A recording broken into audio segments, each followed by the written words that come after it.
குரு பிரம்மா குரு விஷ்ணு குரு தேவோ மகேஸ்வரக குரு சாட்சாத் பரபிரம்மா தஸ்மை ஸ்ரீ குருவே நமக. குருவே நமக. குருவே நமக. ஆசான் டிவி நேயர்களுக்கு உங்கள் ஜோதிட ஆசான் ஹரிகிருஷ்ணனின் அநேக நமஸ்காரங்கள். தனுசு லக்னம் காலபுருஷ ராசிக்கு 9ஆம் வீடான தனுசு வீடு. இது பாக்கியஸ்தானம் சொல்லக்கூடிய வீடு. அப்போ இந்த தனுசு லக்னம் குரு ஆதிக்கம் உள்ள ஒரு வீடு. அப்போ இந்த லக்னாதிபதியுடைய குணம் ஆன்மீக சிந்தனை, நீதி, நேர்மை, கடமை, இது எல்லாத்தையும் குறிக்கோளாக வச்சுட்டு செயல்படக்கூடிய ஒரு லக்னாதிபதி. கொள்கையில் பிடிவாதமாக இருக்கக்கூடிய ஒரு ஜாதகர். அடிக்கடி தன்னுடைய கொள்கையிலையும் மாற்றிக்கக்கூடியவங்க. கொள்கையில் எப்படி பிடிவாதமாக இருக்காங்களோ அந்த கொள்கையும் மாற்றிக்கக்கூடிய ஒரு 2 விதமான குணங்களை கொண்ட ஒரு லக்னாதிபதி அப்படின்னு சொல்லலாம். வாழ்க்கைக்கு முன்னேற்றத்துக்கு கொள்கைகளை சில நேரங்களில் மாற்றிக்கக்கூடிய ஒரு லக்னம். இப்போ தான் இருக்கிற இடத்துல சிறப்பான மனிதராக செயல்படக்கூடிய ஒரு லக்னாதிபதி. அப்போ இந்த லக்னத்துக்கு 2ஆம் வீடு மகர ராசியின் கூட சனி ஆட்சியாக இருக்கக்கூடிய ஒரு வீடு. 3ஆம் வீடும் சனி தான். 4ஆம் வீடு குரு.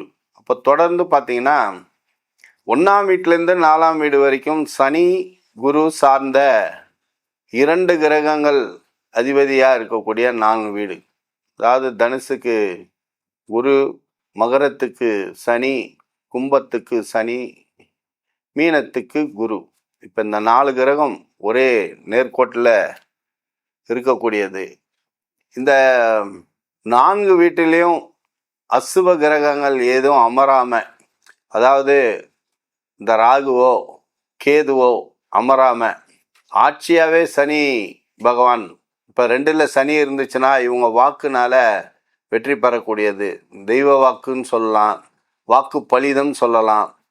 இவங்க லக்னம் தனுசு லக்னமாக இருந்து 2ஆம் வீடு வாக்குஸ்தானம் என்னக்கூடிய மகர வீட்டில் சனி ஆட்சியாக இருந்தால் இவங்க சொல்லக்கூடிய வார்த்தைகளுக்கு மிகப்பெரிய ஆளுமை உண்டு, வேல்யூ உண்டுன்னு சொல்லலாம். அப்போ இவங்க இருக்கக்கூடிய துறையில் இவங்க சொல்லக்கூடிய விஷயத்துக்கு மிக முக்கியத்துவம் கொடுப்பாங்க. ஒரு ரெக்கக்னேஷன் கிடைக்கும் அப்படின்னு சொல்லலாம். காலேஜில் மிகப்பெரிய ப்ரொஃபஸரோ, அப்படி இல்லைன்னா ஒரு மிகப்பெரிய இண்டஸ்ட்ரியில் இருக்கக்கூடிய ஒரு ஆனபரலான ஒரு பெரிய ஜெனரல் மேனேஜர் இல்லை போர்ட் ஆஃப் டைரக்டர் இந்த மாதிரி சொல்லக்கூடிய இடத்துல இருந்தால் ஒரு 1000 தொழிலாளர்களும் இருந்தால் கூட சரி, இவங்க சொல்கிற ஒரு வார்த்தையை கேட்பாங்க. அப்போ இந்த 2ல் வாக்குஸ்தானம் சனி ஸ்ட்ராங்காக இருக்கணும். முன் யோசனை அதிகம் உள்ள ஒரு லக்னாதிபதி. அரசியல்லையும் சரி, இவங்க இருக்கக்கூடிய சட்டத்துறை, மருத்துவத்துறை, இப்போ எல்லா ராசிக்கு லக்னக்காரர்களுக்கும் எல்லா துறையிலையும் இருப்பாங்க பொதுவாக. அப்போது இவங்க இருக்கிறதுல மிகப்பெரிய ஸ்பெஷாலிட்டி அப்படின்னு பார்த்தீங்கன்னா எல்லா துறையும் திரும்பி பார்க்கக்கூடிய இடத்துல இவங்க இருப்பாங்கன்னு சொல்லலாம். உதாரணத்துக்கு ஒரு செக்ரட்டரியேட் அப்படின்னு எடுத்துக்கலாம், இல்லைன்னா ஒரு பாஸ்போர்ட் ஆஃபீஸ், அப்படி இல்லைன்னா அரசாங்கத்தில் தலைமை முக்கியமான இடம் இருக்கக்கூடிய கலெக்டர் அலுவலகம், ஆட்சியாளர்னு சொல்லக்கூடிய கலெக்டர் அலுவலகம், தாலுகா ஆஃபீஸ், இந்த மாதிரி இடத்துங்களெல்லாம் இவங்களுடைய புகழ் பேர் இருக்கும் அப்படின்னு சொல்லலாம். அப்புறம் இந்த ஃபுட் கார்ப்பரேஷனில் சொல்லலாம், ஃபுட்டு, அப்போ உணவு சார்ந்த இடம், இந்த மாதிரி இடத்துங்களெல்லாம் மிகச்சிறந்து விளங்கக்கூடிய ஒரு லக்னாதிபதி. இப்போது இவங்களுக்கு 5ஆம் வீடுன்றது மேஷராசியாக வருது, 6ஆம் வீடுன்றது ரிஷப ராசியாக வருது. அப்போ சுக்கிரனோட வீடு அது.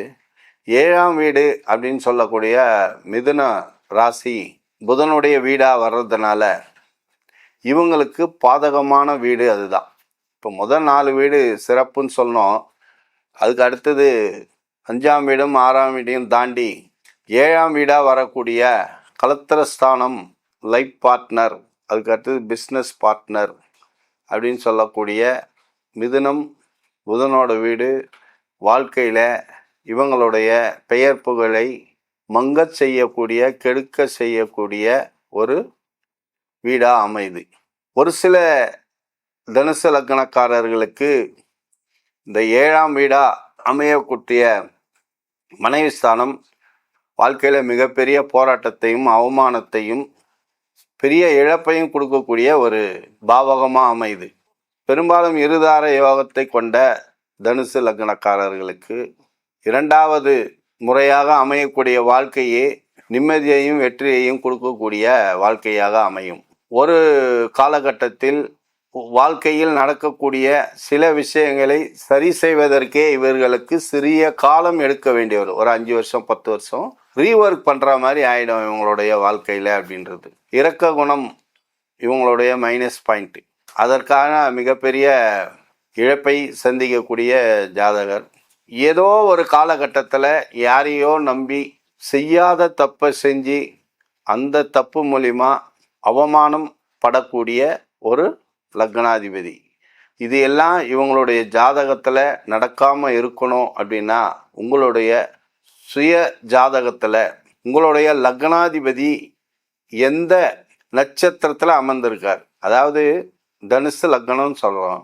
இதில் மூல நட்சத்திரம் இருக்குது, பூராட நட்சத்திரம் இருக்குது, உத்திராட நட்சத்திரம் இருக்குது. அப்போ இந்த 3 நட்சத்திரத்தில் எந்த நட்சத்திரத்தில் உங்கள் லக்னம் உக்காந்துருக்குன்னு பார்க்கணும். அப்போ அந்த மூலம்ன்றது விநாயகருக்குரியவர், கேதுவோடைய நட்சத்திரம். பூராடன்றது சுக்கிரனுக்குரியவர், உத்திராடன்றது சூரியனுக்குரியவர். இப்போ பொதுவாக நம்ம தனுசு அப்படின்னு சொல்கிறத விட இதில் 3 கிரகங்கள் இருக்குது. அந்த கிரகத்துடைய அதிபதி ஒரு வேலை செய்வாங்க. அப்போது உங்களுக்கு இதில் எது பவர் இருக்குது அப்படின்றத தெரிஞ்சுக்கணும்.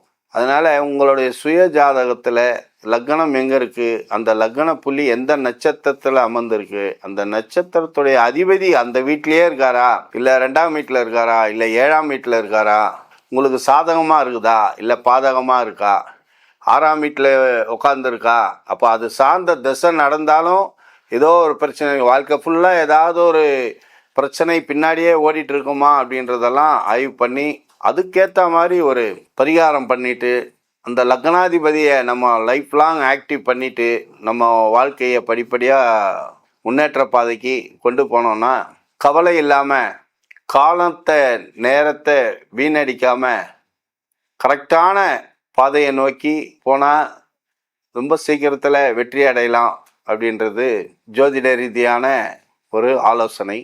இப்போ இந்த தனுசு லக்னக்காரர்களுக்கு உரிய பரிகாரம் என்ன அப்படின்னு கேட்டிங்கன்னா, குரு பகவானை வணங்கணும். குரு பகவான் அப்படின்றது தட்சிணாமூர்த்தியை தியான வழியில் நீங்கள் அமைதியான வழியில் யோகாசன முறையில் வணங்கலாம்.